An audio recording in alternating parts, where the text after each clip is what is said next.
Welcome to Legacy Makers, a conversation for dads. This is a space for building community and for honest conversations about fatherhood, the wins, the struggles, and the responsibility of building something that outlives us. Each episode, we sit down with leaders, dads, and friends to talk about family, fatherhood, and the kind of men our kids need us to be, because legacy isn't accidental, it's built.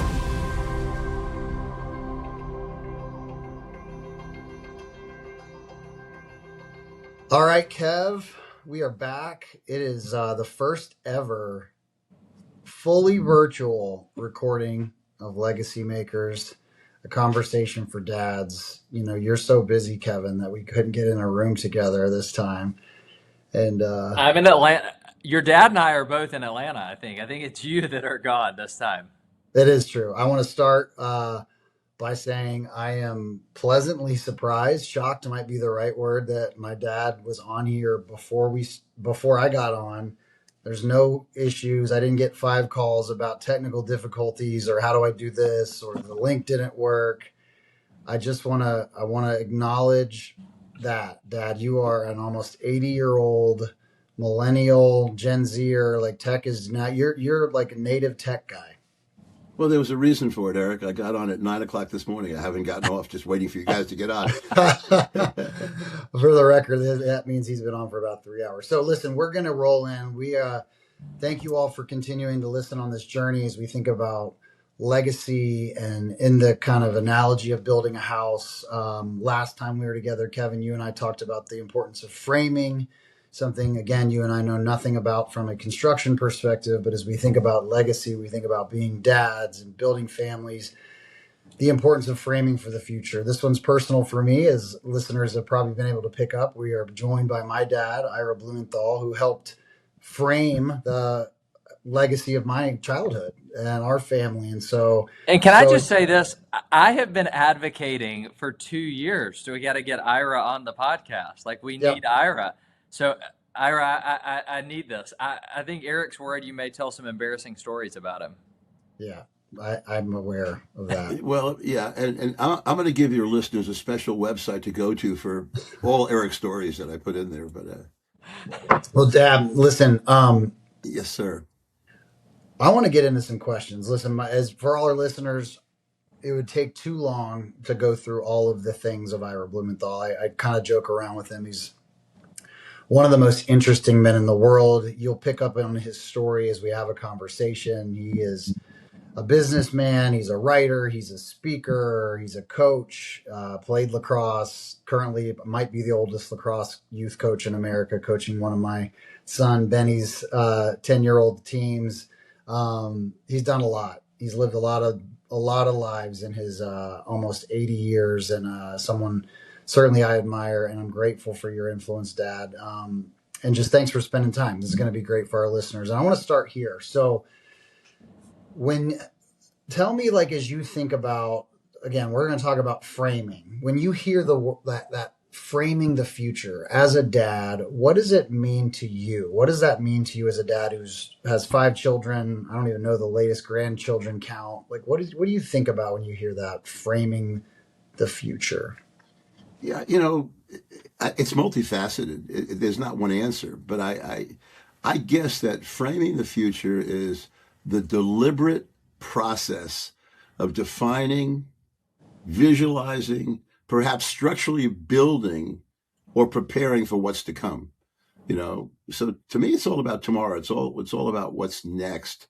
And as a dad, any framing I do for any of my kids is all about helping be a dad, a mentor, a coach, a friend, a teacher, a buddy, a parent, and a catalyst for helping my kids have some sort of prosperous future. And prosperous is not about money, something that's fulfilling. So I guess my deliberately structurally building what's to come.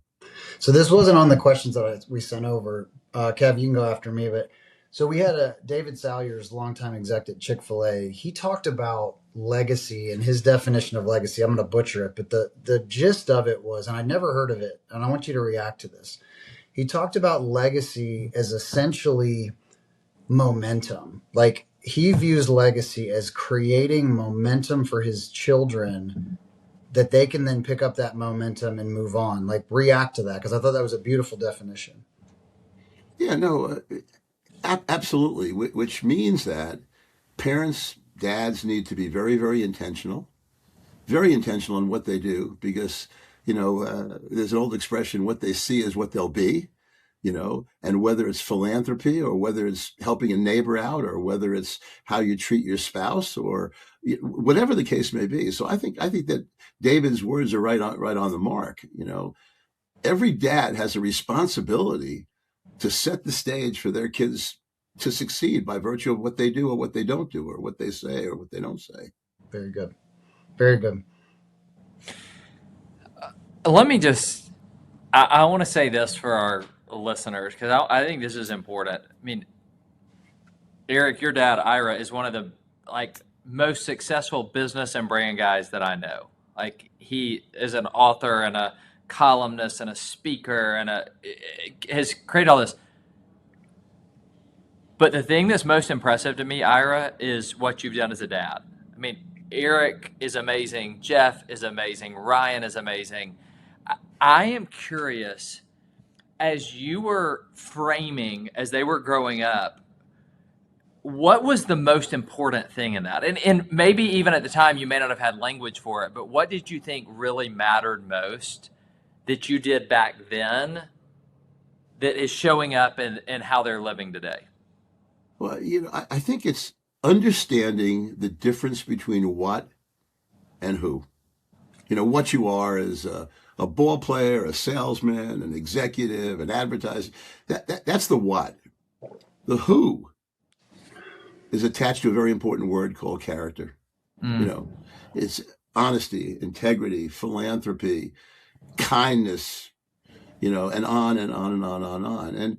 And I was blessed with a dad and a mom who, always told me it's not important what you are. What's really important is who you are. Because in the end, it is about who. And I take great pride in both my bride and I always focusing on the who.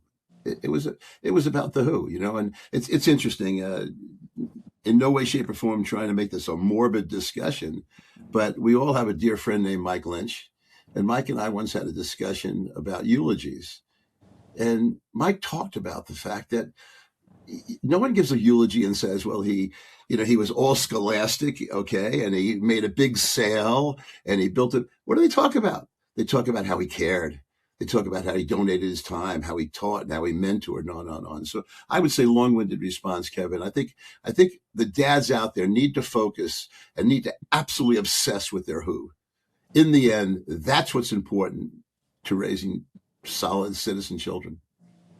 It's good. That was good. I've heard that before, I think. I don't know who said it, but I think I heard that quite a bit growing up. So we're going to shift a little bit around a vision. So, when you go to build a physical house, there's got to be some sort of vision. You don't just start to lay a foundation and put up random walls. You need to understand kind of what you're building. So a personal question, as you think about, we'll just start with my brothers and I, like, what kind of men did you set out to build as a dad when you were thinking about the actions and the conversations and what you were trying to instill in us? Like, what was your vision for that?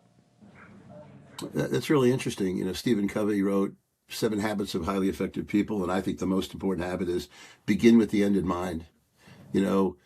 When you were little boys, your mom and I sat around and kind of creatively visualized what we would hope our kids would become. That's cool. And that's critically important in building that house. Nobody builds you don't build a house, okay, with walls up there. You build a house that's right on it's bare, it's ground. You think about what about the walls and where the rooms are and so forth. So, quite frankly, we thought about words such as character, integrity, respect for others, discipline, resilience, purpose, unconditional love, leadership, and on and on and on and on.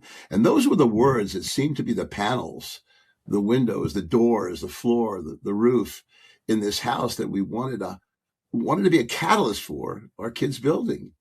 And that's what we thought about. To me, look, I'm blessed with 3 sons who are enormously successful, but as successful as they are in business, it's less important to me than when I see what my kids are doing, okay, in the community, or what they do with their children, or what they do with their neighbor, or what they do with charity, or what they do at church.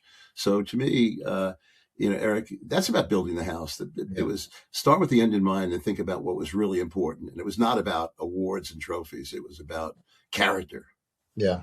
And I'll just say, and get to Kev's question, but I remember obviously you guys would be excited when we achieved things, whether it be scholastically or on the sports kind of front, but there was really never a conversation I remember having about achievement. Like I remember it always being about character things, whether it was like you played really well, but how you acted when you were on the bench, or I saw your teammates and how you lifted people up, or did you do your best being a good team, like those types of things. And I think I've taken that with the kids. I try to. I haven't always succeeded, but I think it's so much. We as dads, we can get wrapped up in like Junior is the best player on the team, and when that becomes like our focus, there's a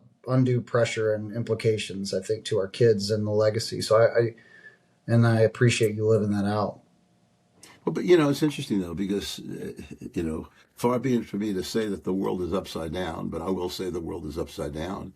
I mean, right now we have parents of 7-year-olds and 8-year-olds and 9-year-olds that are trying to figure out how to get their kids scholarships to Division I schools when they're not thinking about, my boy really needs to understand good sportsmanship. He needs to understand work ethic. He needs to understand, having fun, and as a 79-year-old coaching 4th and 5th graders, little bit different perspective. I mean, to me, I think there's so much more than that trophy.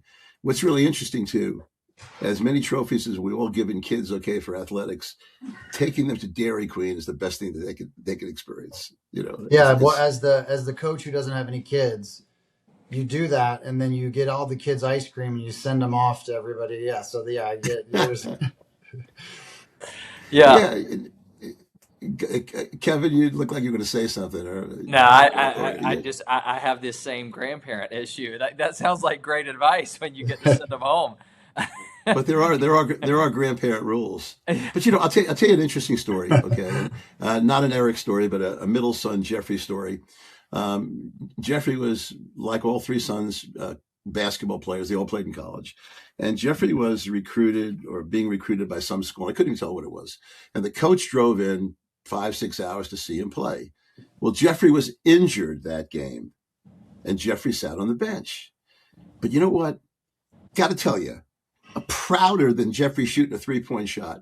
He was sitting on the bench, and every time someone came off the court, he patted him on the back, and he jumped up and he screamed, and he was cheering on his team, and he was like the greatest teammate possible.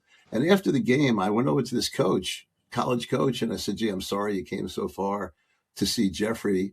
And he said to me, "Mr. Blumenthal, I saw everything I needed to see about him as an athlete and as a person." It was not about the basket. It was about it's I've got a little grandson. Okay, the other day he was playing t-ball and he ran over someone, and he picked him up. That's character. Okay, that's character. So I'm curious about this part of it, Ira, because what you're saying, you're talking about the character is more important than achievement in these areas. You have an amazing way with words. I'm really curious though, how do you make sure, let's just use Eric as an example. How do you make sure he felt that, not just heard that? Like what was it that you did to make sure he knew that it wasn't just words, that it mattered? That's a good question. I'd like to think that my bride and I demonstrated, okay, and maybe, showed by example, don't know what was received, obviously, you try all that, I think it was also about having discussions about what was important, understand that we all go through issues in our life. I remember, I'm not sure which son it was, but, had a bad game, and after the game, when the handshake happened, he didn't shake the other team's hand. That was an important dad moment. Okay. And as a coach, I sat him down the next game because that's not the way we act. Okay. So I think by constantly reinforcing it, all right, and also surrounding ourselves with friends and neighbors and relatives who could reinforce the message. It's a great question. It's one you'd wish you could bottle up and sell to everyone, but I think it really is about example. And in the end, what's really important is how you are to others, how hard you work, how much you care, and on and on and on and on. Mm-hmm. Well, I just want to confirm that was not me who did that. It must have been Jeff or Ryan, but my money's probably on Ryan. No, it was Ryan. It was Ryan. It was actually on Ryan. Jeff wouldn't do that either. It was definitely Ryan, the baby. I'm going to hear more about that later on. But here's what I'll say. I mean, you kind of started with this. You said what they'll see is what they'll be, right? I mean, Kevin and I talk a lot about caught versus taught. That doesn't mean the words aren't important, but if the words are not consistently backed up with action, it does more damage than you even not saying the words. Like, honestly, like if you're going to choose one or the other, I would say, not that you want to choose one or the other, but if you had to, I would choose not saying it. You cannot be a hypocrite. Like, you do more damage saying this is important and then not acting on that than ever. Yeah. That's a great point. But I think that one special trait for successful people is consistency. Yeah. It's consistency, and same thing with parent. I mean, Eric, you've got 4 children. You can't tell one you need to be in by 10 o'clock and let the other one come at 11 o'clock. I mean, right. You've got to figure out a way that they're all in some way, shape, or form. And, if someone does something that's dishonest, and kids will, just because they're kids, you've got to turn around and stand for that. And I think it's interesting. And whether you're a parent or whether you're an executive, consistency is absolutely critical. Yeah. Figure out who you are, what you stand for, and don't waver. Erica, when he's saying that, I think about when we talk about framing and consistency, we need consistent boundaries. Yeah, absolutely. Boundaries are very important for us. I mean, listen, I think about myself having boundaries to govern my life. Dad, as you think about boundaries as a dad, what comes to your mind when you think about that? Were there things that you had to do, whether it was how you operated at work or things with your travel or how you communicated to us? What boundaries did you put in place? Yeah, it's interesting you say that. I don't believe that I would I could never see any boundary worthy of honoring if it separated me from my children. Period. Done. End of story. Okay. And that's tough. It's tough for young executives, okay, when, you're building your career.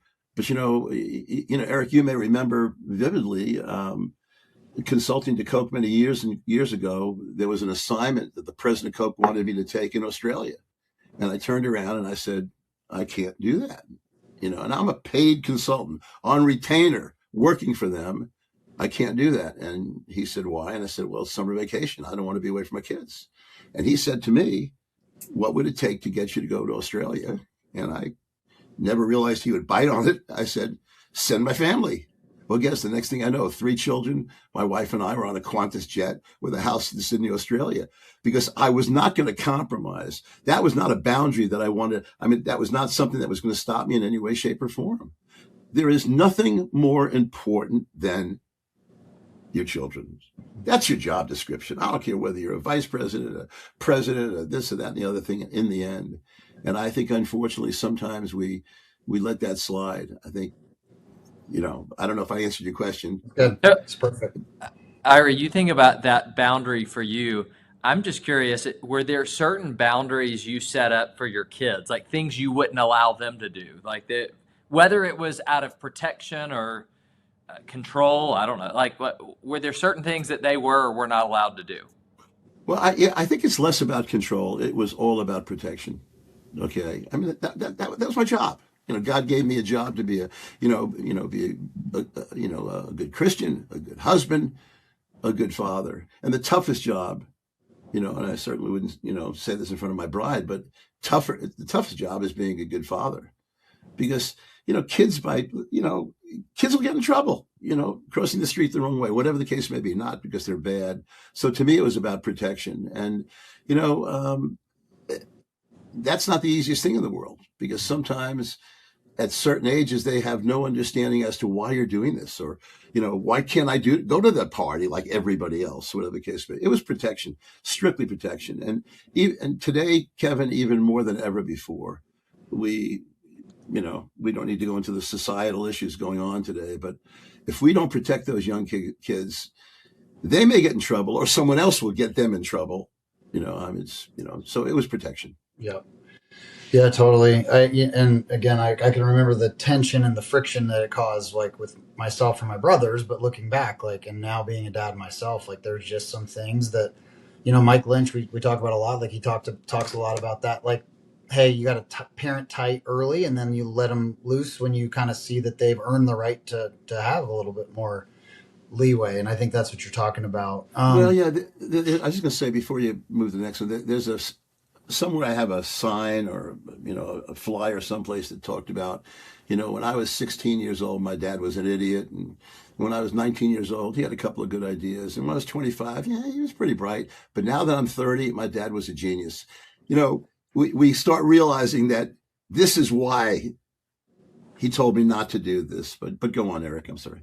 No, that's good. I want to shift a little bit to kind of load-bearing walls, right? And load-bearing walls in this analogy really are thinking about, like, what is non-negotiable, right? Load-bearing walls, you can't move. You want to do a bathroom remodel, you find out, look, I can't open it up because that wall right there, if we take that down, the whole roof's coming down. So talk a little bit about maybe a few of the values that were non-negotiable to you and Mom as you thought about the family. What do we want to be known for? What did you try to instill in us? Well, maybe not answering your question exactly, but no yelling, no name calling, no personal insults. Okay, I think that Mom and I worked very hard, okay, to try to teach by example. You grew up, okay, where Christmas Eve was a night where we celebrated with neighbors, but we also had boxes and buckets out front where everyone that came to our house made a donation that we would bring to the Must Center, or we'd bring someplace else. That was non-negotiable. Okay, so I think that some of the things that you talk about load bearing. We're trying to look at the visual there. I think your tone of voice, your facial expression, the words that you use, okay, are so critically important. Yeah. So critically important. There's 17 different ways you can say no. And some of them are kind, some of them are considerate, and some are not. So I don't know if I answered your question, but it actually felt good to me. So it sounded good. It not only did it feel good, it sounded good. But I think it's right. Listen, it's convicting to me because I think that some of the things that you're talking about just there are the easiest to overlook because you're just in the moment. You're in the mode. I'm looking at something. I'm doing an email. And the kid does something and you react. And little do you know, like, these kids remember stuff and they remember how you make them feel. And you don't want to be like a guy.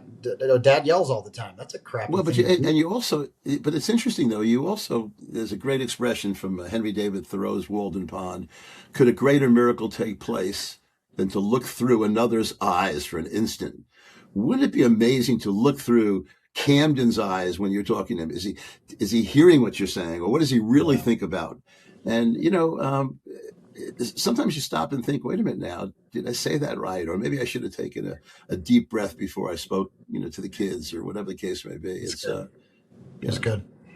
Let me ask this question, because Eric, in our last episode when we talked about framing, we spent a lot of time on the load-bearing walls. Like, what are the things that can be moved and can't be moved? We talked a lot about walls. I don't remember us talking a lot about windows or doors.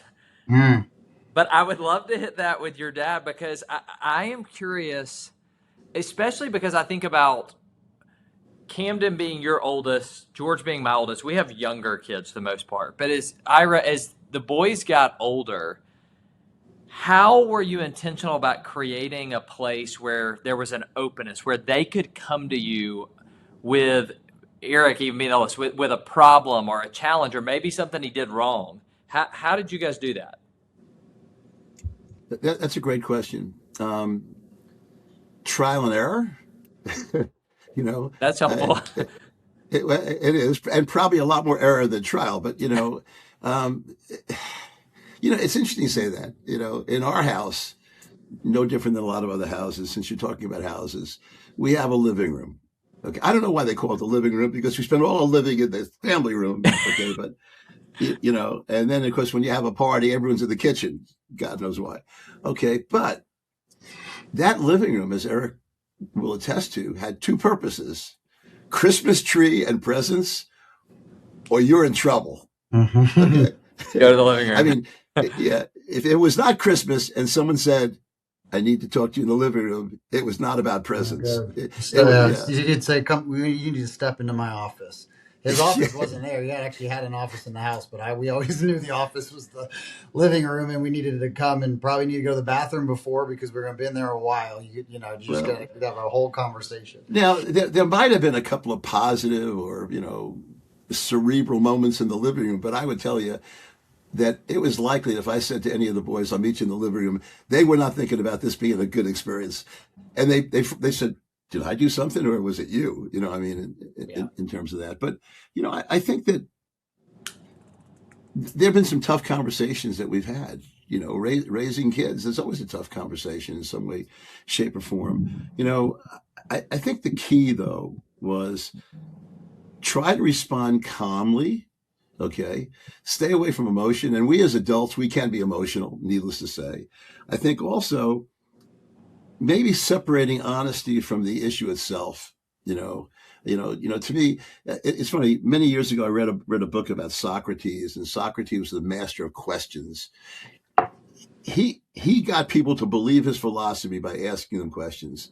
And I think as the boys got older, we would ask questions, and I'll be very candid with you. I remember, being raised, a Jewish kid from New York, when Eric came to me and said, Dad, I want to commit my life to Jesus Christ.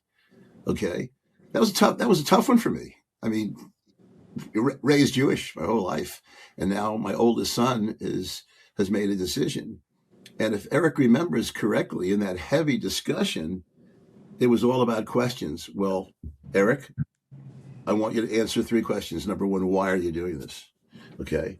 And then number 2, you talked about baptism and what does that mean? And question number 3 is, how will that change you? It was not a lecture. And Kevin, he answered each one of them perfectly in a very profound manner. And there was no more discussion. So, I guess it's about working hard at being a great communicator with your kids, asking the right questions, let them talk, okay, and maybe even ask questions. You could turn around to your child and say, is it a good thing to hurt your brother? No. Okay.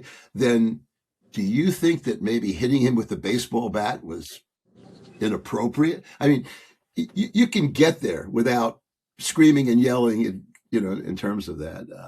But I think it's good. I think hearing you talk about it, you're spot on. Like, didn't realize it then, but like the ability to ask questions, and it also allows your child to be an active participant in the situation versus a one-sided, all right, dad is just lecturing, which I think is a really important thing as you continue.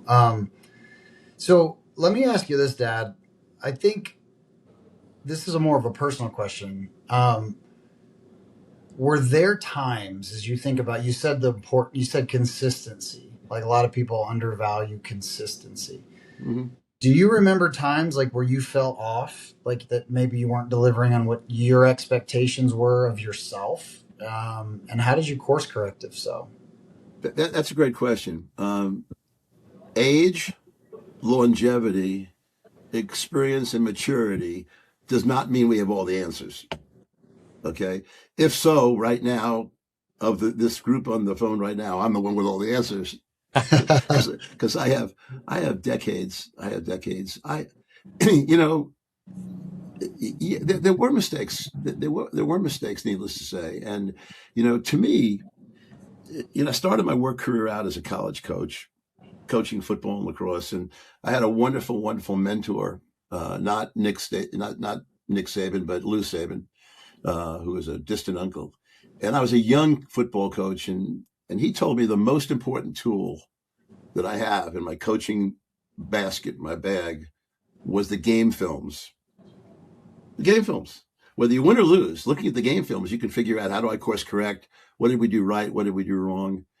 And I tried as best I could after an issue to look at the game film and almost ask myself, man, if God gave me a chance to talk to my son about that subject again, what would I do next time? Mm-hmm. You know, and sometimes you tried to course correct and move into it, or sometimes your mom would say, leave it alone, drop it, and move on.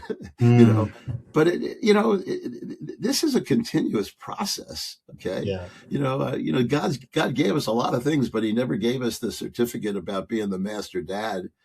But I think you have to understand as a dad that you're human, you're going to make mistakes, and your kids will respect you more when you admit it. So true. That's so true.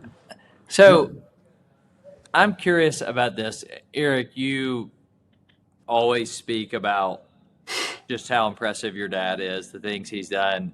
I would love, while we get the chance to be together on air here, now as a dad, Eric, what did your dad do right that you're trying to carry forward?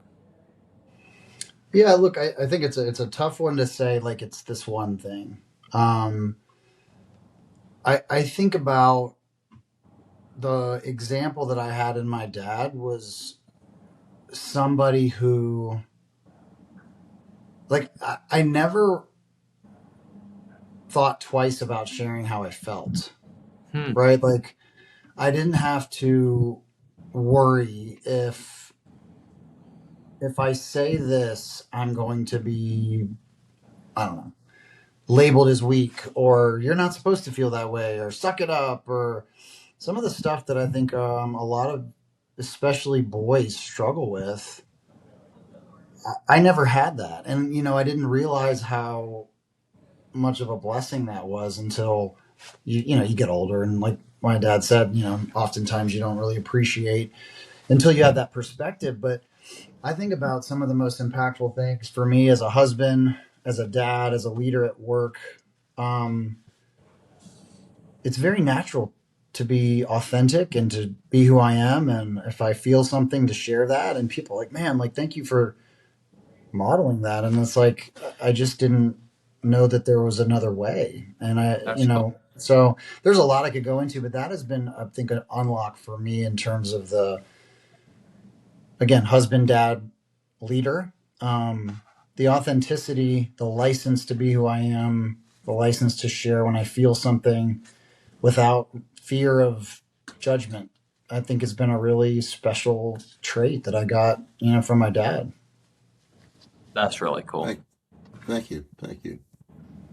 And there's a whole bunch of other stuff, I look at this guy and I could go, we could have a whole bunch of fun together.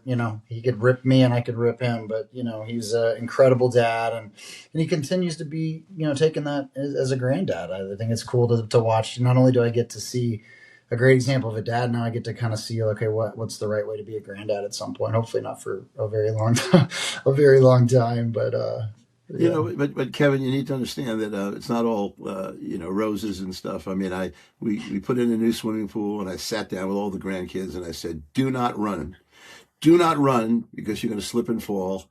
I take one step, I fall on my face. I am out." Yeah, knocked himself out like day one opening pool party. Opening day of the pool. Yeah. Oh my gosh. Eric, why don't I'll let you hit a couple, and then I have some rapid fire I'd like to do, but you. Yeah. Dad, what do you try to, like, not be brief, but like try to pick one or two things, like when you're looking out, Sharon, Julie, myself, Ryan, Jeff, what do you feel like you got right? What do you think about when you think about, look, you're a little bit rear view mirror moment? What are some things you say, you know what, like, could have been better here? Obviously, we all could, but like, what are some things you're really proud of?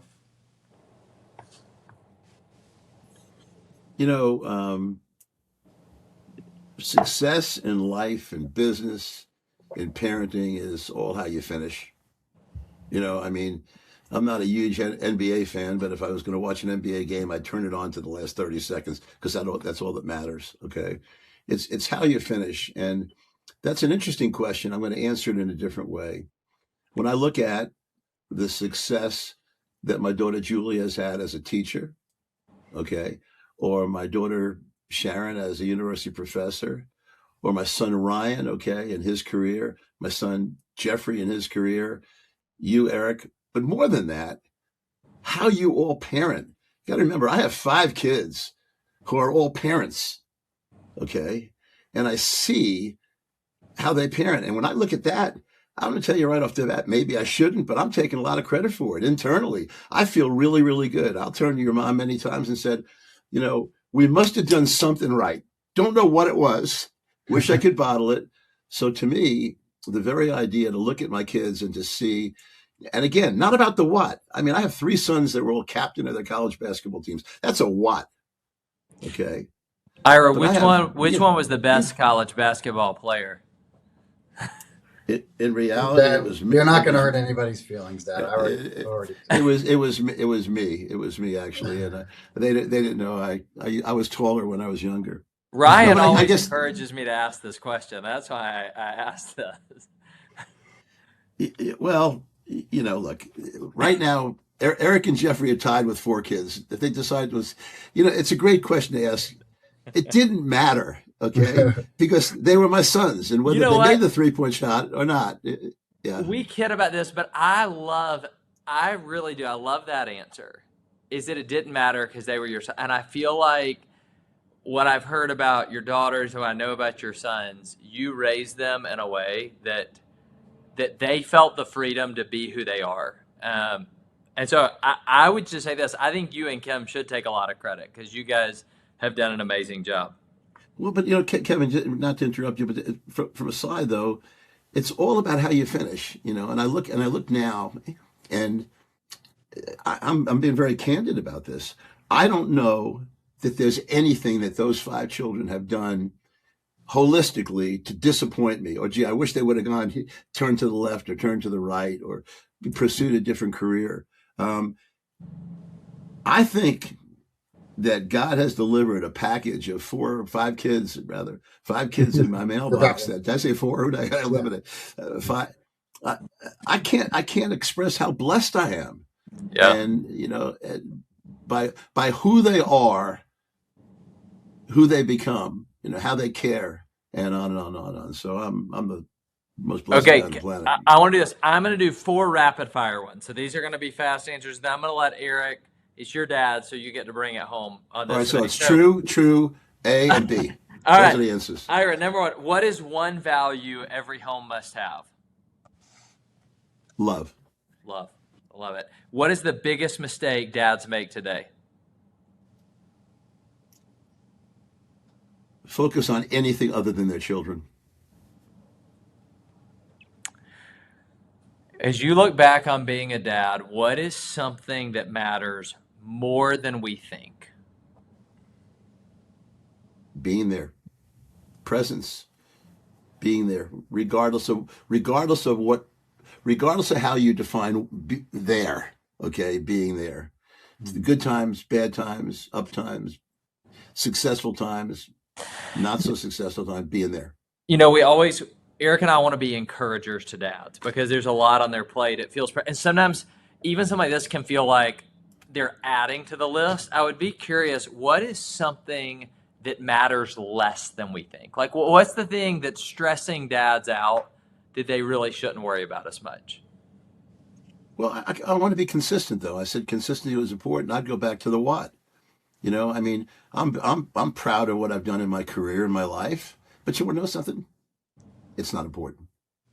It's trophies break. Certificates are misplaced. I think it's really about the love and the togetherness. I've made this statement before. Okay.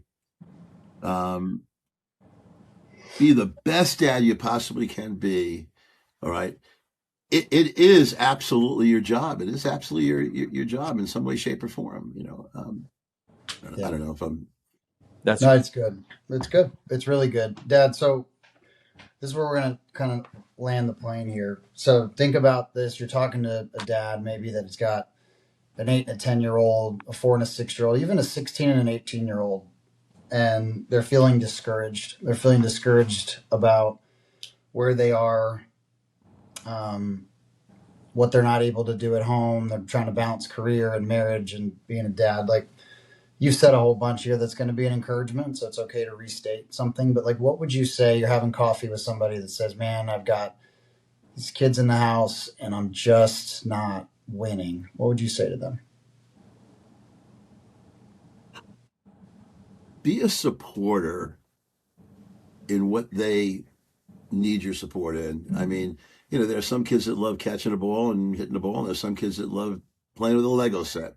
Okay, I think you've got to be the absolute. You have to live your life and support what they are and who they are and how they are. So I would say being supportive is critically important. There's no one on the planet that doesn't love someone supporting them, someone saying really good job, someone turning around and saying, boy, I love the way you're playing that video game. You're really a pro at it. I mean, it's their world. Let them be themselves too. I think that's half the problem today. I think, unfortunately, there are so many parents that read about, Justin Fields just signed a $40 million deal to be a backup quarterback in Kansas. My kid's going to be a Justin Fields. No, let your kid be who they are and support them. Parent as if your life depends on it, because it does.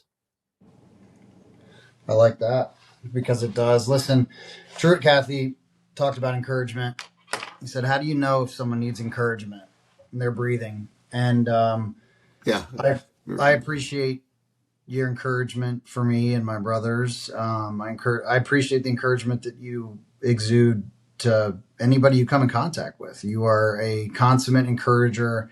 Thank you for investing time for our listeners just to hear your story, your perspective. It's meaningful. It's important.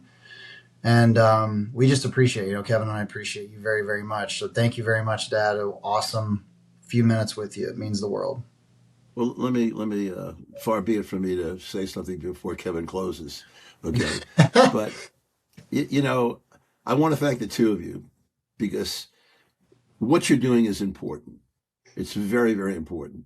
You're doing your best to not only be better fathers yourself, but also to figure out a way that you can be a catalyst to someone else who needs it. And I also want to thank any of your listeners, because they're listening because they care enough to figure out a way that they can become better. So that's really wonderful stuff. Well said. I totally agree. Such an honor to spend time with you guys today. Next time, it's going to be in person with the three of us. So looking forward to that. Ira, as always, thank you for your wisdom. And Eric, honored to be on this journey with you. Same here, man. Go Dads. Thanks, everyone. Thank you guys very much. I appreciate it.